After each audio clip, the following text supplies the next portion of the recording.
there, Nick Weber here with Archer, back again for another installment of the MRO 2024 Regional Risk Assessment on Targets. Today we're going to cover the Malicious Insider Threat.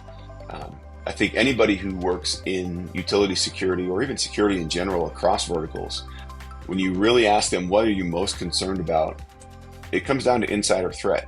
Even if you've got a great insider threat program, you've got a great corporate culture, it's the attack that you don't have an opportunity to see or interdict in most cases until it unfolds. So it's almost like a 0 day when you get into that piece of it. That said, when you peel that onion back, a lot of times you get into these investigations, there were indicators. They just weren't either identified or weren't followed up and adjudicated appropriately.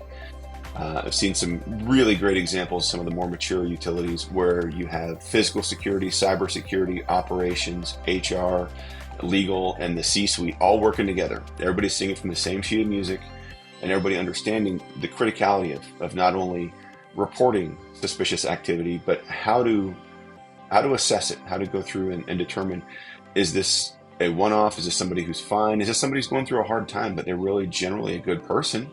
We see a lot of times an insider threat, but they need some help. And that's where your employee assistant programs and some of the HR components really come in handy. With the security side, it's looking at pattern of life. Is somebody all of a sudden staying at the office late when they normally didn't? And a lot of times that's a conversation. That's a coworker or a manager or even somebody from that security team walking by and going, hey, is everything okay? How are you doing? It may be that they're just a project they're absolutely trying to make sure they get done before a deadline. Could be a sign of something else. Could be issues at home. Could be that they're starting to keep odd hours.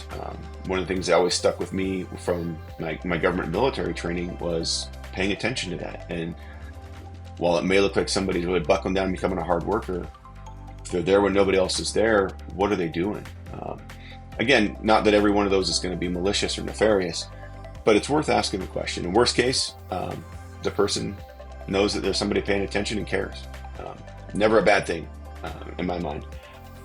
Some of their pieces, when you start getting into more of the high security areas, are the principle of least privilege.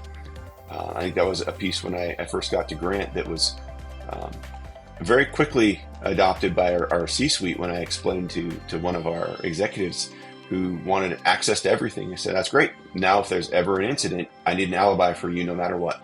And he went, why would you need that? I'm an executive. I said, because you have the ability to access it. Turned out all he wanted after that was a key to his office.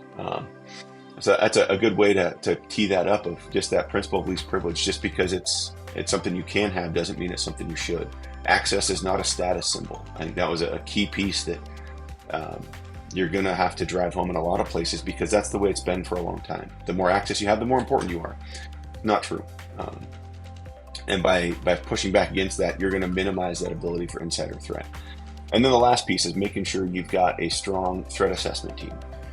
And that, again, it includes security leadership, physical, cyber. It's going to include that frontline supervisor, maybe the division or business unit leadership. Absolutely has to include your legal team and HR to make sure that you're staying on the right side of the law and upholding your employees' rights. And it's got to have full backing of the C-suite. It can't be for everybody but a couple. It's got to be for everybody. So with that in mind, a lot to unpack with insider threat. I could spend all day on this one. There's some great work was done. I know back when I was at Homeland Security by Carnegie Mellon. Look into it. There's a ton of resources out there. It's really easy to say, oh, it's hard, we don't know what to do. But there's a lot that can be done. If you're not sure where to start, give us a call, shoot us an email.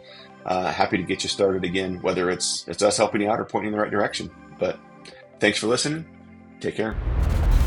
Don't miss out on any of our insightful content. Hit the subscribe button and ring the notification bell to stay informed whenever we release new videos. For top-tier security solutions, Archer is your trusted partner. Explore our offerings at archerint.com and get in touch via email or phone to fortify your company's defenses. Your questions drive our content. Leave them in the comments below and join us every Monday for a fresh episode of On Target with Archer.